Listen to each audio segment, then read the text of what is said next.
Hello students, welcome to EPG Pathshala. My name is DK Bhattacharya. We will be discussing about the tools and typology today. But before that, we must know why we are studying tools and typology as a part of anthropology of all things. Anthropology studies man in time and space. And when you say man in time means past men, and past men goes up to as far as 2.2 million years past. Now the culture of man, you study a present day culture by video cassettes, by observation and so on. How do you study the culture of the past men? They are all dead and gone. Because culture is an intangible reality. You can't photograph culture, you can't hold culture. So culture of the past is identified and studied through the products of culture. And what is the product of culture? It is nothing but what we call in anthropology as antiquity. Antiquity is a dumb witness of behavior. Behavior is not recorded, but the witness is there. And the witness is the antiquity. Now we have to make a sense of this antiquity, this witness. So how do I name the witness? I name it as a chair or a table because it is chair and table is there today. But when it's past cultural behavior, I can't give it a name right on the basis of what is the function of it. Because we don't know what the function of it. Suppose you have a table, you have a chair. You can call it by the same name, and a table, the moment somebody says it's a table, you know the structure of it and you know the function of it. So you can easily call these terms as cognitive types. Cognitive types refer to objects, their descriptions, and their functions. So you have a Rasgulla as a cognitive type. But we can't have cognitive types for the past behavior. Because if we have a cognitive type for the past behavior, we would be making an illicit generalization of the functions of the past people. You can say prehistoric computer. It's nonsense because you don't know the function of the prehistoric people. So we have to create our own names. Now this is a very big shift in understanding culture. Product of culture is antiquity, but the antiquity cannot be named on the basis of the way we name things today. So we have to name it on the basis of our analysis. So we call it an analytical types. What is an analytical type? An analytical type is a type where you talk of only structure. We do not attribute a function to it. An analytical type is identified on the basis of morphology and technology. In other words, we have to know what is the technique by which it was manufactured. Now that's another big hurdle. We don't know how it was manufactured unless we imitate the product by in the lab and produce a similar effect of the past culture. So technique and morphology together forms a term which is called typology. There is a problem here. The problem is culture is basically, if you go by Tyler's definition, culture is basically all behaviors and belief. Belief and behavior together makes culture. Now please tell me, how do you know the belief and behavior of the antiquities? You can ask the antiquities, what was the belief that produced you, and they can't reply it. So basically, you are in a tricky position of making a science out of the product of behavior and not talking of behavior per se. And since you're not talking of behavior, then people will say, what is this? You are analyzing behavior without talking of behavior. So we say, no, we'll do the behavior part, but it will be called interpretation. So analysis is the brass track, the real hardcore science where you talk of morphology and technology. But we have a right to give an interpretation. So there is an interpretational level of saying, well, this must have been used for cutting flesh. This was a tool that must be used for making a hole. So you can try to give a possibilistic function, but not a deterministic function. So it is to be very clearly understood that in archaeology, all the functions that we talk about are possibilistic and not deterministic. You can't take a piece of antiquity and say this was used for this function, because the function 2000 years ago or 4000 years ago may not have been the same as the functions we know today. Now, this is a very fine division of the methods of interpretation and methods of objective analysis. So when you try to do the objective analysis of tools and types, remember that we are essentially trying to talk about culture. Now, I know a culturologist who is studying the dancing pattern of the Santals will laugh at me. But the point remains that Santals are alive, I can take a video photograph of it. But I cannot take the video photograph of the Harappans. I didn't know how they used to dance. So, though essentially the target of both an anthropologist and archaeologist is the same, studying culture, but archaeologist has to create his own methodology, his own cartography of understanding culture from the product of culture. And a product of culture does not speak about function. Product of culture cannot be given a name of a function. Then you have to say, I will interpret the function, but I will determine the method of analysis on the basis of types and techniques. So you give names of types, like you have types today, the hammer, a chisel, you have all kinds of names. We can't give those names to our prehistoric types. Because the moment you say it is a hammer, you're assuming that they had a function of a goldsmith or a function of an ironsmith, where a hammer was used for a particular function. So we will not talk about function unless it is at an interpretative level. In an analytical level, we'll talk of structure. That is a very simple example. A cycle, a motorcycle, a car, a truck, all has the same function, propagation of distance. But do they have the same structure? No. So what I'm trying to say is function cannot be the basis of analysis. Function is interpretative. Basis of analysis has to be hardcore type technique. So tool types and techniques of this module becomes a very important methodological tool of trying to understand past culture. I have no other alternative. I can't ask the bricks of Harappa what kind of language they used to speak, were they Aryans or Dravidians. So you can see the inbuilt problem of trying to work of culture of the past is that we cannot talk of function at all as a method of studying. We can talk of function as interpretation. Having said as much, we come to the tools and types. The tools and types that we are going to have are all analytical types. We are not going to use cognitive types. A cognitive type will have a huge load of function. Hammer, the moment the word hammer comes, it's a type. The hammer has a particular shape and it will have a particular function, a chisel, a borer. But we can't use these names, so we have to create our own names, and they are called analytical types. And when you try to create own names, you try to develop a classificatory order of techniques of manufacture. How do I know something which was made in a particular technique? There is no other way but to try and do it on my own in my lab. So what we do is that we try to break a stone with another stone. Remember, it's a Stone Age, so they don't have a metal hammer. So they have a stone hammer. So we try to break a stone with another stone, see the effect on it under ultraviolet rays or under single wavelength of light, and compare it to the prehistoric stone that must have been broken the same way. So then we interpret, look, this must be broken in the same way. Suppose we have seen the prehistoric tool which compares with my method from a site called Clacton on Sea. We call it Clactonian technique. Do I make myself clear? The point I repeat is that I try a technique myself, and that result of the technique I compare with the prehistoric antiquity. And if the prehistoric antiquity has been collected from a site called Clacton on Sea in southeast England, then I say, oh, this is Clactonian technique. So the technique I have done, I give a name, and the name is entirely structural, has nothing to do with function.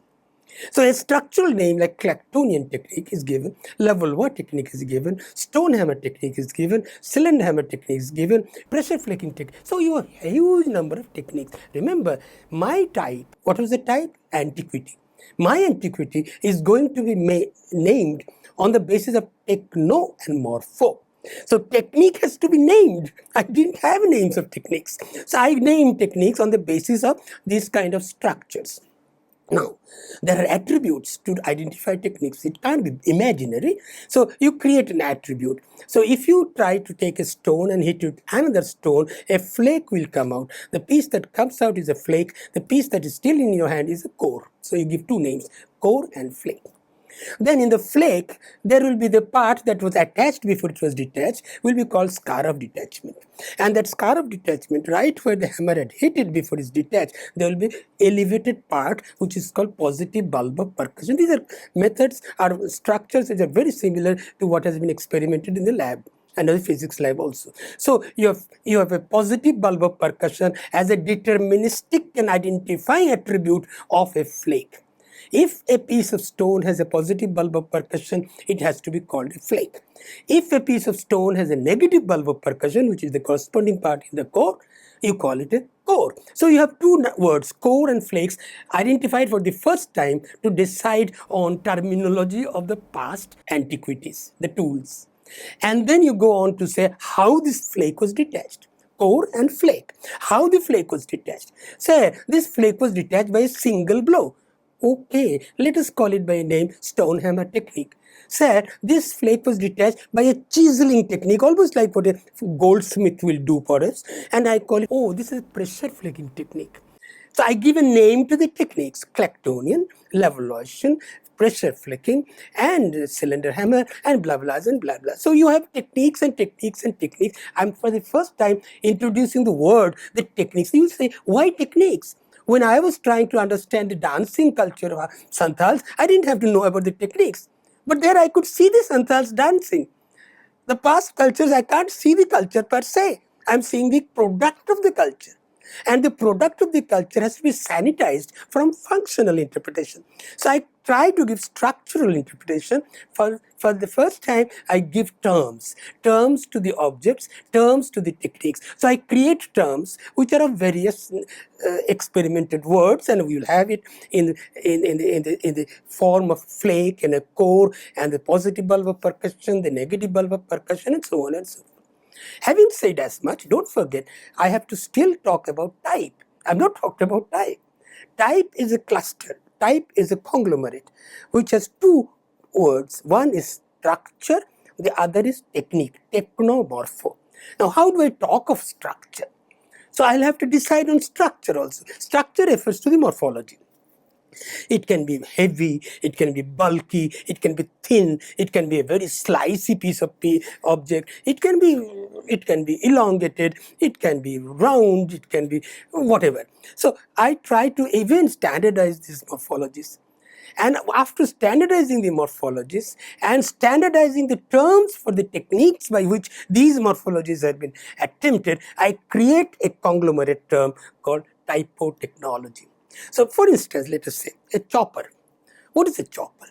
I give it a name chopper, though unfortunately, because of historical reasons, the term still refers to function, which is a taboo for me. Analysis cannot be based on functional terms. Interpretation can. But on the analysis basis, you can't use the word chopper, hammer, and so on and so forth. So unfortunately, that term is continuing for historical reasons. Anyway, now let us look at the chopper. And I have to have two attributes, the morphology and technology. So I talk about the morphology first. A chopper is a massive tool. Massive refers to mass. Exception of 2-3 sites, most of the choppers all over the world are never less than half a kilo in weight. They're massive pebbles. Morphology. Massive pebbles, morphology. They have a transverse working border, morphology. They have a couple of terminal flakes taken out of the transverse border, morphology. Technique. Technique, we say, if these morphologies are present and you can prove that each one of the point of impact is extremely concave negative bulb of percussion, they refer to a technique called block-on-block technique. So here is a combination. Chopper is a type with a massive core, which has a transverse working border, and it has a technique of manufacture of block-on-block technique. So I create a conglomerate term, chopper. I can go to the extent of saying, sir, this is a chopper culture.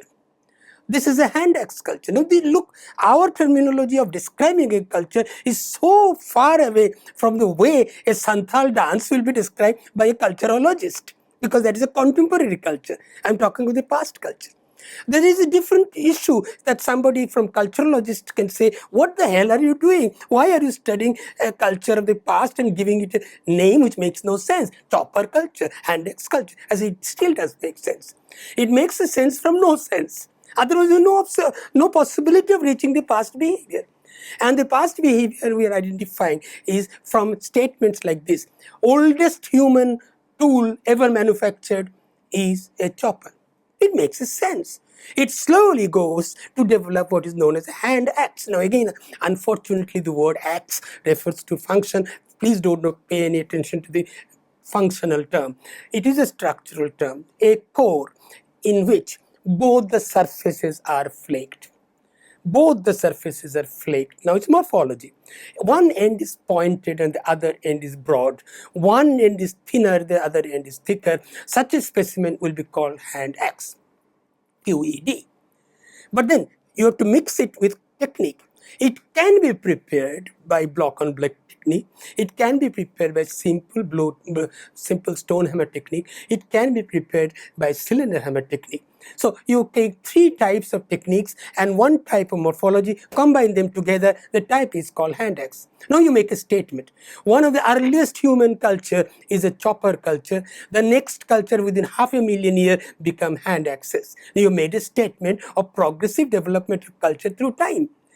So a cultural anthropologist may not try to do a diachronic analysis of what led to what, but an archaeologist has to constantly talk to the temporal paradigm, that he has to talk of the past and how past, how much past, and how things have been changing. Now this is the way we are trying to calibrate cultural progression. Shall we say civilizational growth?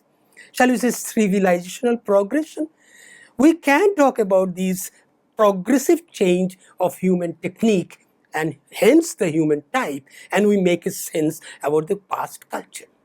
Therefore, tool types and tool techniques are the cardinal methodological apparatus to begin understanding those primeval old times human activity where culture has its beginning called zero. Culture begins from the time man enters the genus Homo. Man enters the genus Homo 2.4 or 2.5 million years ago. So it's 2.45 million years ago, he first becomes an animal who is called tool-making man. Now the tool making, because previous to that, there was no animal who was making a tool. So the question is, who was the first who made a tool? And what was the tool? So you see, you do make a sense, obviously not comparable to what kind of sense a living culturologist can make, but we are trying to act an arm of argument to the basic subject called anthropology. Anthropology is trying to understand culture through time and space. So time component has to be entirely dealt by archaeologists, and they have to develop their own methodology. Tool types and tool techniques are two cardinal paradigms of approaching behavior. I'll give one more example. Suppose you take 1 kilo of stone. How many flakes can you take out from it? You can take out about 20 flakes, large big pieces of flake. So 20 flakes, each flake having 1 inch, 1 inch, 2 inch sharp borders. 20 flakes will have 40-inch sharp border. And if you take a core which is 1 kilo and you make it having some sharp border along, then you can make 6 inches, 6 inches, 12 inches sharp border. No.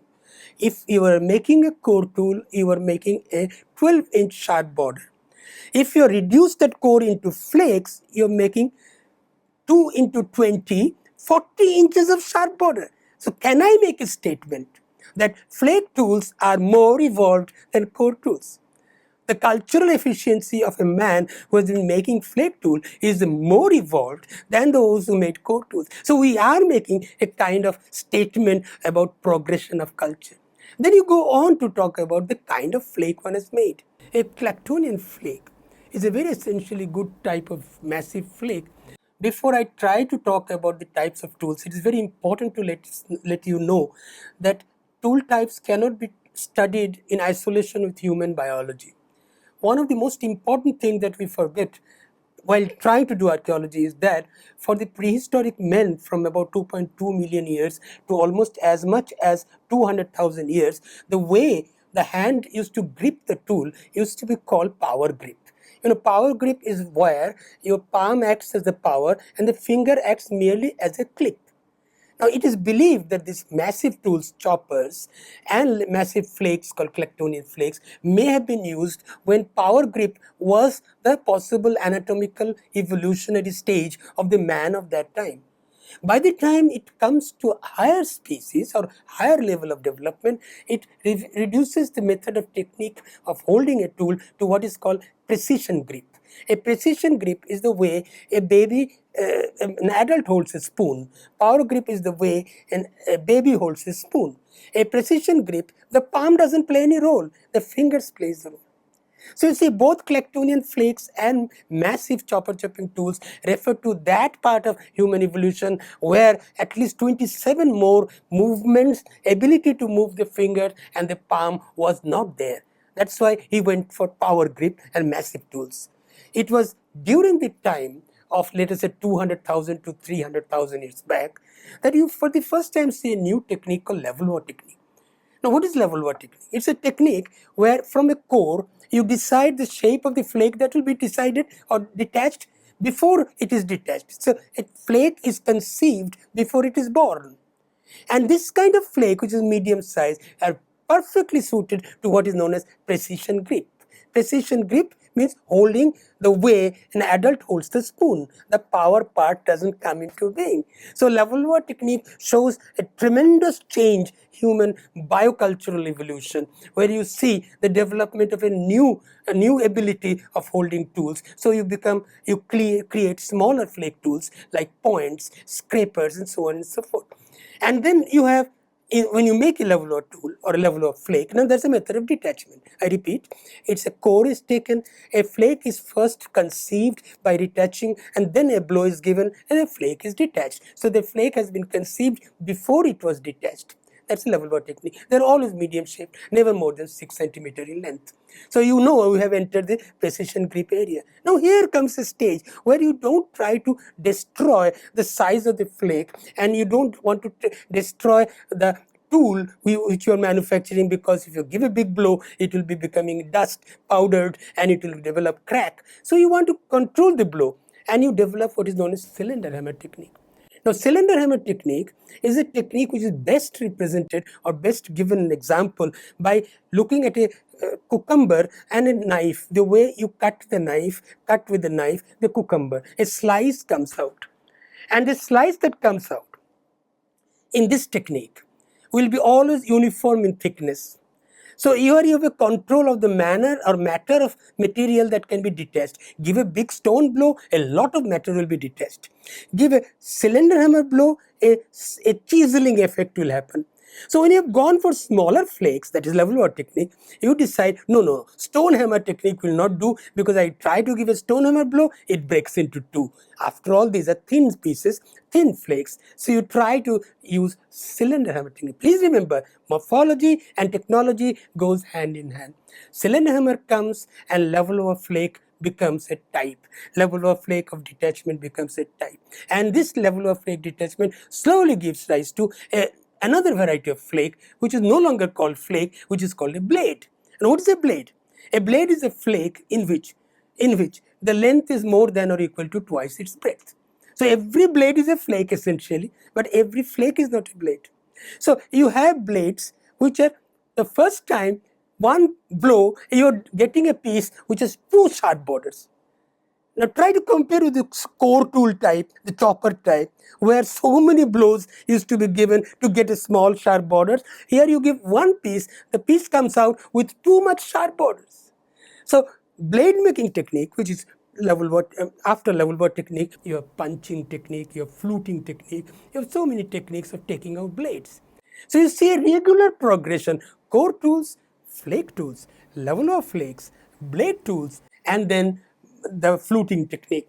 You can make a progression of techniques and types, and this is our civilizational history. So please, the roadmap or the cartography of understanding or calibrating or analyzing human culture of the past, please, past, is only analyzing the product of behavior, product of culture. Then you try to look at the varieties of types. You go to the initial phase of choppers, there will be 2 or 3 types. You go to the blades, there will be 25 types. So as you progress in time, you find the variety of types increase. I always give the example that when you are a prehistoric tribe, or let us say you are an old evolutionary scale, you are in the lower scale, you have only one hunger. And when you come to this stage that you are in, you have several forms of hunger, from pizza down to achar, down to sweets. So the requirement, which is biological function of getting 80 mg of sugar in the body, is now trying to getting several taste paradigms. In the same way, you go to a very small village, the cycle repairer man will have 2 or 3 tools. You go to Garware and Engineering Institute, you will have hundreds of tools. 116 grade, 128 grade, so many grades. So you can make a kind of a gradation of civilizational transformation on the basis of not only types, not only techniques, but on the varieties and multiplicity of types. I repeat again, chopper and chopping tools will be 2 types. Hand axe, cleaver can be of several types. And then you go to flake, my God, you can have 30, 40 types. You go to blade, you can go to have 20, 60 types. So you have constantly possibility of grading human activity metamorphosis. And last line I would say, there is an indication around say 120,000 years ago or 140,000 years ago, the large number of borers start coming in. Here I again like to recall biocultural evolution. You know, in biocultural evolution, man started becoming daytime hunter for the first time after around 200,000 years. And when you become daytime hunter, evolution saw to it that your body hair is lost and instead large amount of sweat pores are created. So if your sweat pores are created, then it keeps the skin is kept cool with the sweat pores. Now what happens is that it's good enough, it keeps you cool, but when in the night or in the winter, you now don't have the fur, so you feel cold. And you have to have some wrapper to wrap you up, and naturally that must have been leather. And now if this is a biological reality, it is reflected in cultural tool types. You find from around 120,000 years, large number of borers are found. What are they doing with these borers? You know that these indicate the work with leather. They have been taking the skins out of the animal and making holes to wrap them up, or maybe even making the cover of a hut for dwelling. So you have a parallel development you can see from biological development and cultural development. We may not be able to make an analytical statement the way a culturologist does, but we certainly can make a statement about civilizational progression. We certainly can make a statement about the variegated kind of adaptational strategies that a higher culture has from the monocultural adaptation of the lower cultures. Now we can make such statements, but we certainly can't make any statement about non-material culture. Now that's a big blank. We do not know how they danced. We do not know their agonies and ecstasies. We do not know what were their beliefs, and this is called non-material culture. So prehistoric archaeology through tool types and techniques can calibrate material culture, material existence, but certainly cannot go into non-material culture. Though non-material culture will have no leftover of antiquities except during the time man started painting the caves. When the cave painting came, which is only about 20,000 or 30,000 years back, these cave paintings are a reflection of human anxiety, human agony, human fear, human complexity, which otherwise tools don't reflect in. So this is a component which starts coming very late in time. Tool types and techniques certainly does not enable us to reconstruct the non-material component of culture, but by this we do not, by no sense, deny the existence of non-material culture. Non-material culture did exist. In fact, it does. The material component is the only thing that is left over for us to analyze, but non-material culture we cannot analyze for the large chunk of human cultural history. It is only from 30,000 years on, or 35 to 40,000 years on, that we get some art objects which are definitely not for survival, which are not definitely to kill an animal, which shows human anxiety, and you know, this human anxiety and the human fear, agonies, ecstasies, jealousies, these are all emotions which started coming up from 200,000 when large number of hormones were introduced in human evolution. Hormones started getting introduced after rut was withdrawn. Man is the only animal who does not have a rut. So rut was withdrawn, but a huge amount of hormones were introduced. So we are a trapped hormone dominated species. And these hormone dominations start showing up in art and execution of art, varieties of art, armlets, decorations of various kinds of bone armlets. In Russia, there's a site called Maznin where you find armlets made out of elephant bones. So you have these evidences coming from around this time, but tools and types are essentially, large majority, referring to the older periods of time and our methods of calibrating, analyzing and describing the material component of culture and not non-material component. So the material component of culture, our terms we use: chopper chopping culture, hand axe cleaver culture, Levallois flake culture, blade culture. So terms are our terms. Why? Because we promised that we'll have analytical terms and not cognitive terms. Cognitive terms would be different. The hunting gathering culture, the fishing culture, and these kind of terms are used by some American archaeologists primarily because American archaeology is very young. It's post-Columbia, Columbus. Columbus goes there and identified the American Indians, and they are very young cultures. So they can talk in terms of pastoral culture, fishing culture, and so on. But old world, America is not old world.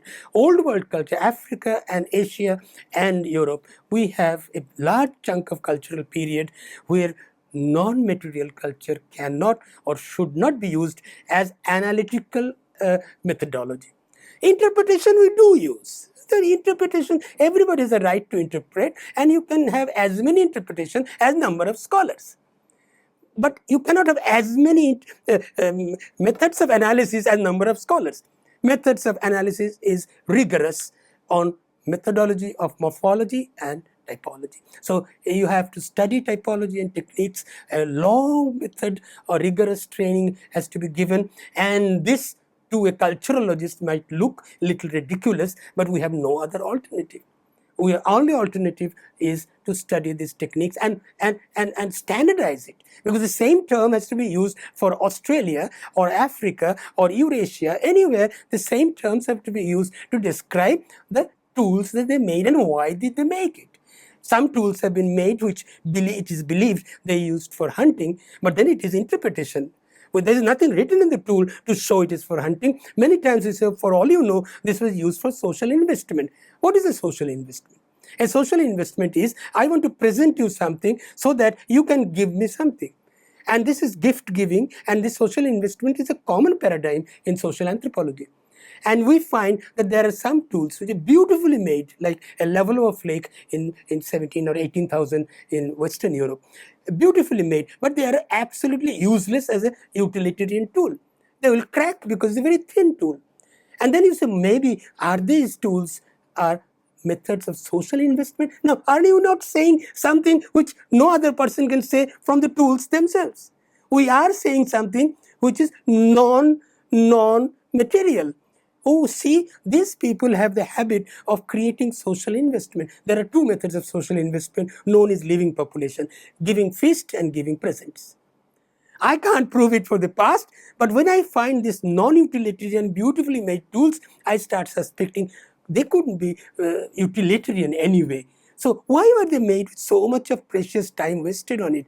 Could it be that they were used for social investment? I don't know, but that is my interpretation. So you can see from around 200,000 years, our interpretational paradigms become a little more spread in possibilistic terms. But you go beyond 200,000, that is from 2.2 million years to 200,000, you certainly cannot talk of all those ramified behavioral axioms. You talk of only adaptation to hunger. How did he procure his food? How did he protected himself? So you say he protected himself with chopper and chopping tool, or hunted animals with chopper and chopping tools, and so on. So you come back to the same issue of tool types. You can't avoid it.